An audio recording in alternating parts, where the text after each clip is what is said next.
Hello. Hello and welcome to the No Rush Collective podcast, where we tell you how to find health on your own timeline with no rush in the area of what we like to call soft wellness. I'm Georgia. Joined beside me is Brittany Lucas, or Litany Lucas, as we decided to call her in the previous episode. And today we're going to be talking about how social media ruined our relationship with food. Yes.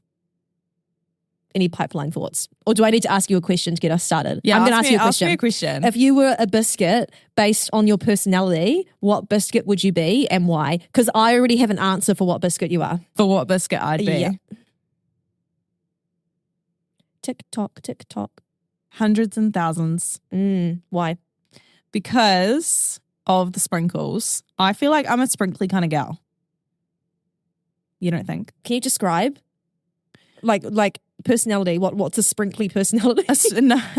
That's why I'm confused. Like full of like little wee sparks. I feel like this is me. This is very abstract.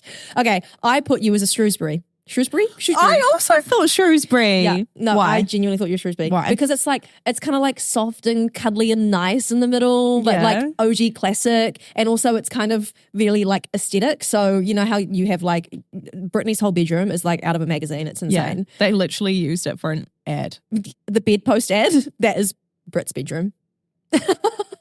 Anyway. Yeah. So I thought that you would be a Shrewsbury. Now, in case, because I know that you're dying to know what biscuit I think I would be based on my personality. I really want to be like a minty slice or a Tim Tam. Why minty slice? I don't know. I just feel like it's classy. However, I know that that is not me. And I've had many people tell me that if I were a biscuit, I would be a candy squiggle. Yeah. You're not a minty slice. Because I'm like chaotic. Yeah. And they said specifically, I feel like they said a candy squiggle is everywhere at once, but also nowhere at the same time. And that's very Georgia. Right. I was like, yeah, fair. Have you ever seen like these 5 Georges alive and we just all go in different places? Do you know what I mean? Like 5 versions of you. Yeah. So there's podcast Georgia. Yeah. Then there's like Les Mills Georgia. Yeah. There's like a whole bunch of different Georges. Yeah. I would say there's multiple Georges. Candy squiggle. I have the pleasure of knowing all of them. So do I. Okay, how social media slowly ruined your relationship with food. I would like to talk about trends that involve fear-mongering, Yeah. foods or fitness. Can you think of any off the top of your head that come to your mind when I say that? I know that you posted the other day about like seed oils. Yeah. Yeah. Oh my gosh. I feel like I'm having a complete mind blank.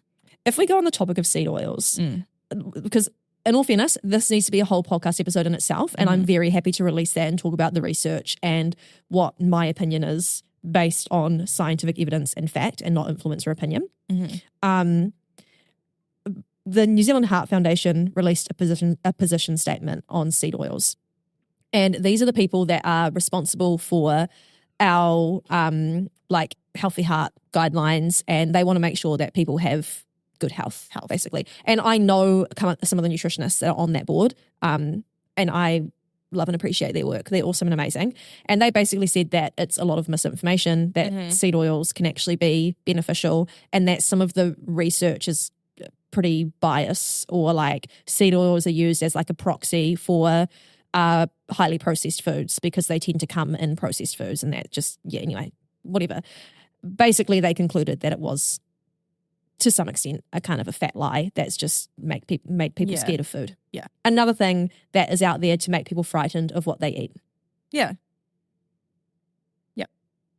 The word toxin comes to me, or Actually, toxic. yes. Yeah. That app, I don't know what the app's called, but there's an app where you can scan the barcode of the food and then it comes up with I've like seen that. green, orange or red based on like You can get that for, toxicity like levels. skincare as well. Yeah. Or hair care or Yeah. whatever. Yeah. And listen, I'm going to turn to look directly down the barrel of the camera when I say this, okay? Cyanide is natural and cyanide is toxic. So why do we think that like natural, like I wouldn't want to eat that. No, exactly. Natural doesn't mean healthy. Not natural doesn't mean Artificial. bad. Yeah. People think that- artificial. That's the word I Yeah, was they're like looking for. artificial's so bad, and Yes. the cyanide's natural. What else is natural? Exactly. Arsenic. Yeah. Yum. What else is natural that we definitely wouldn't eat? Plutonium? I don't know. Is that on the periodic table of elements? Feces. What? Feces. Yeah, feces is natural. I probably wouldn't eat that. No. No. Yeah. That's my opinion on the whole fearmongering based thing anyway. Yeah. And I think there's a whole bunch of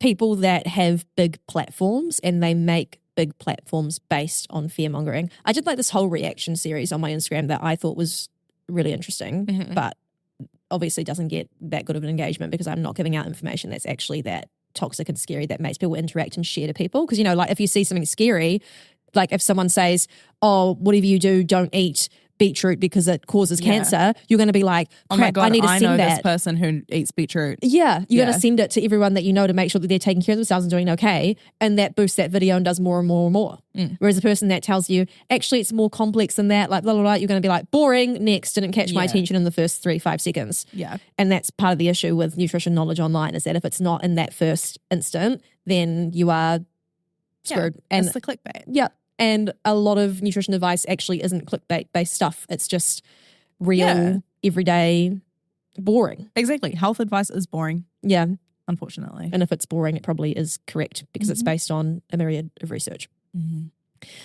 But yeah, fear-based content creates confusion and mistrust, I guess is my main point of conversation here. Yeah. Any points to add? Something that did pop up into my brain is like sometimes these like fear mongering. It's come from a like one particular piece of research that they've like pulled one tiny little word out and like run with it, and it's come from a pool of people that like maybe there's like 4 people total, and one of them happened to have something go wrong. It's like those sorts of things where it's just like this tiny little wee piece of research and then somebody will take it and run with it. It's like autism and vaccines.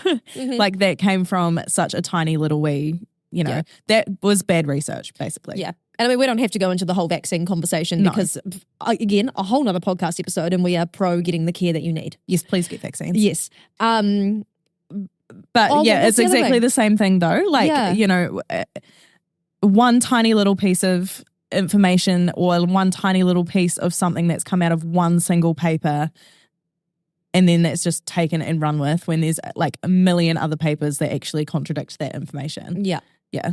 And I think people don't really understand that about science in general, they don't actually. get science or statistics. Like, Yeah. in order to be able to come to conclusions and accurately read stuff, you have to have like multiple peer-reviewed meta-analysis, Yes. randomized control trials, like double-blind Yes. trials that you can therefore make an accurate opinion based on all of this research. It's not just one paper that's it's like, oh, Exactly. aspartame causes cancer in rats. And next minute, everyone's like, Oh my can't gosh, drink I Coke can't Zero. have Coke Zero. Yeah. Exactly.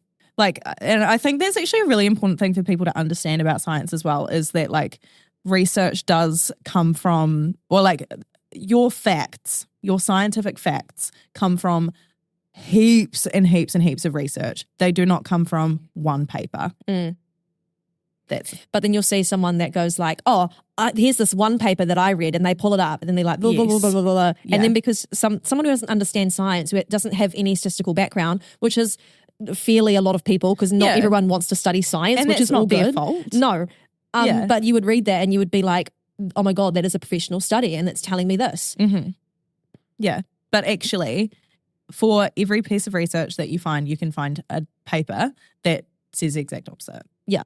And in order to be accurate with the information that you're giving, you have to be able to debate the pros and cons and explain the benefits Yeah. and the disadvantages of each piece of research Yeah. to like know that person actually knows what they're talking about. Yes, exactly. And then also, like what you said, Mm. the peer reviews, the like remaking the study, the redoing it, the retesting, all those sorts of things, because everyone, other researchers need to essentially get the same result. I know exactly the vibe that you're on, don't you worry. Yeah. Correlation versus causation. That kind of Yes, thing. true. Like when you think about it, I always think ice cream sales and shark attacks, because as ice cream sales increase, shark attacks also increase. Yeah. But do they have anything to do with each other? Absolutely the fuck not. No, other than the fact that ice cream is sold in In a beach. summertime. Yeah. And people swim more often in the summertime, and so people are getting attacked by sharks in the summertime. Correlation versus causation. It's happening at the same time, but buying ice cream does not cause shark attacks. They're not causation. It's just correlation. It's just linked. Yeah. And an influencer online that suddenly tells you, oh my God, there's this one paper I read that Yes. says if you buy this ice cream, then you're more likely to get attacked by a shark. Actually, no. Yeah. And this is where like your registered professionals come in Cough, cough. here.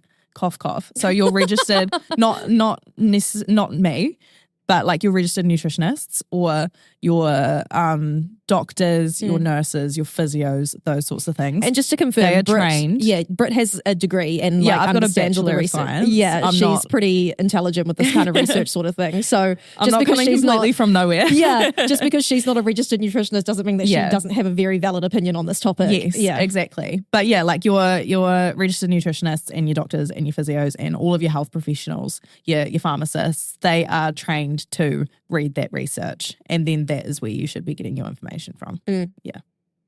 yeah. And I understand at the same time. I guess some people. I don't know. This is like a whole different story, but like sometimes you get a medical professional that's flashing all these qualifications and they actually don't. Yeah. They're not Or recommending like things it'll be online. like, hi, I'm a doctor. Here's all this information that you need to know about like fucking cancer or some shit. And then actually, they've got a PhD in like music. Yeah, but they Like, just yeah, flash they're their a doctor. doctorate. Yeah. Do they know anything about cancer? Mm. Questionable. But then also, if you are a doctor that knows a lot about cancer and that's your specialty, was it oncology or something? Oncology, Yeah. yeah. Then are you going to put a video online that says something boring with like a really boring hook that is actually like evidence, or are you going to go, here are the top 3 things that cause cancer? Because Yeah. then someone's going to be like, oh, I want to know those top 3 things, and I'm going to send that to all of the people that I know. Yeah, Boom, yeah. that goes viral. That Exactly. person that's spreading that information goes viral. The other person's not, even though the information might be right or wrong. Yeah. How do we know? Huh? How do we know if it's right or wrong? Because Yeah. quite frankly, Well- we can't like give you like an answer. This is the thing with science as well. Like, we talked about it in episode 1. Information we're giving you today might be completely irrelevant in a year's time. It's constantly evolving. Research is constantly changing. While I say that there's the majority of research says that this is correct and there's a minority that says that it's incorrect, in a year's time, that shift may change. And the whole thing is, as researchers or scientists or anything, you need to be able to be like, oh, we used to think this, now we think this. Doesn't mean that you were right or wrong. It's that we are evolving and developing and becoming more knowledgeable in these areas, which is cool. Yeah. Like that we're actually able to learn more about these things. Yeah.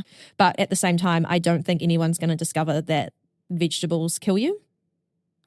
Unless you're allergic. I know somebody allergic to strawberries. I know that's not a vegetable, but But is that like the prickly thing in their skin?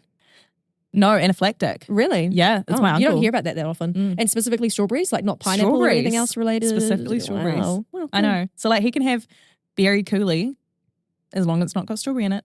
I've never heard, okay, serious, up until this day, I thought it was coolest. Georgia, you work with food. I grew up eating only 4 foods, so I am not really that exposed to different food types. Oh my gosh, Yeah. it's coulis. Yeah, well, that's crazy. Very Anyway, coulis. registered nutritionist doesn't know coolie or coolest. Fun facts.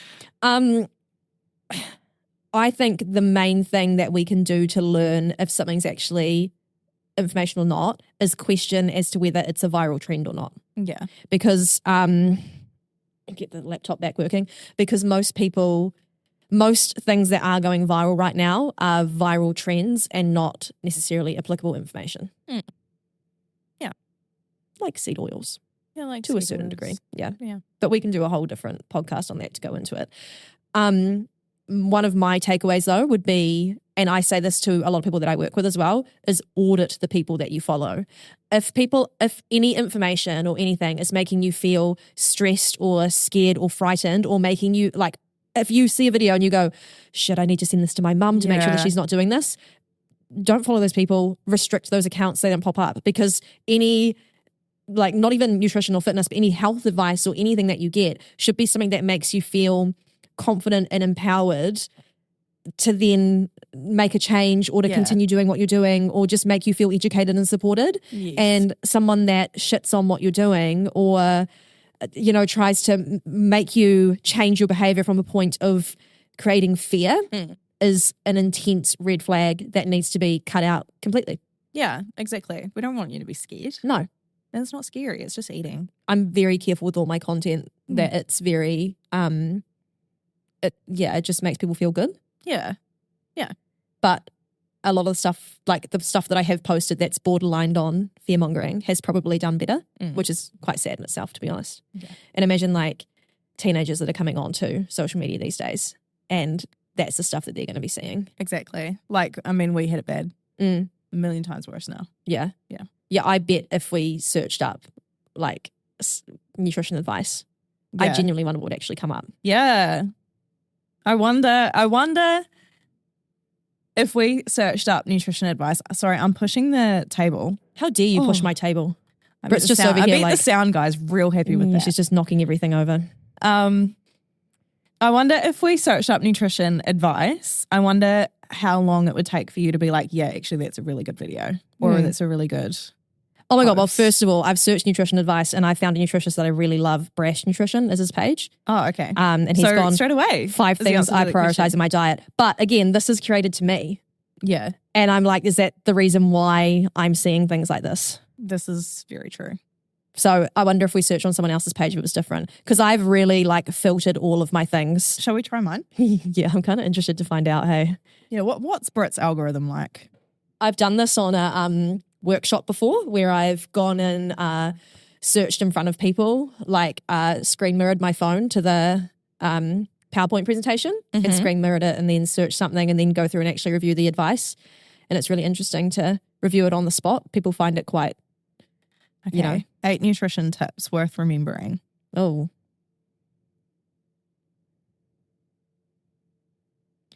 Okay, number 1. Food isn't good or bad. Okay. Oh. Do you think you're also interacting with the same content that we like? Yeah. I mean, yeah. Consistency always beats perfection. Oh. No, double tap that post. I just hit the like button once. Great. Carbs are not the enemy. Food is fuel, not a reward. Protein is for everyone. Hydration counts as nutrition. Your body needs change daily. Yeah, your body needs change daily. Needs change. Like what your body needs can change on a daily basis. Oh. Yeah. I knew what you were trying to get at. It's like, okay. It's okay. I thought it was coolest. So yeah. Snacking isn't cheating. Oh, and that was it. That's number 8. Yeah. See, clearly we interact with too many of these things. Yeah. But one of the registered dietitians that I was watching was searching up like really, is it like seed oils, that kind of thing. And then he was saying how as soon as he started like searching that up, his whole page completely changed to like pro carnivore diet, pro keto, like very where the American food pyramid has been flipped type. Yeah. So it's kind of interesting how your page can be curated to you. Yeah. And like skinny talk, I see none of it. No, me either. Yeah, because I don't interact with it. As soon as I see it, I'm like, gone. I saw this fantastic TikTok the other day. She was like, oh, I'm scared about getting buff. I don't want to get buff. Blah, blah, blah. She's like, well, good luck. You're not going to. A good thing you're not going to because I took it all. And then she like stands back and was like, muscles and like. That's very you energy. I was like, slay, I like this video. There's a lady who does something similar where she'll have like a video like that and she'll stitch it and it'll be like, you know, oh, I'm so skinny, like skinny is the best feeling in the world. And she stitches it and goes, no one cares. And then talks about something random. She'd be like, no one cares. Did you know that cows Anyway. can be like this heavy, and start talking about like random stuff? Yeah. I love her. Yeah. Actually, piece of advice for all podcast listeners. Curate your feed so that you get the good shit. Yeah. Like me and Georgia. That was one of my practical takeaways on my notes. It was build a small set of personal non-negotiables for your social media. Yeah. Yep. Interact with things that make you feel good. And don't neglect the restrict button. Yeah. If like one of your friends that you want to follow and support is showing behaviors or promoting information that you don't necessarily want to know about, but you do want to keep supporting them, just ... restrict. Yeah. Then you won't see their stuff anymore, but you can still be following them, so they can't get angry at you. Yeah. I've definitely unfollowed people who don't make me feel good. Fair. Because why would I?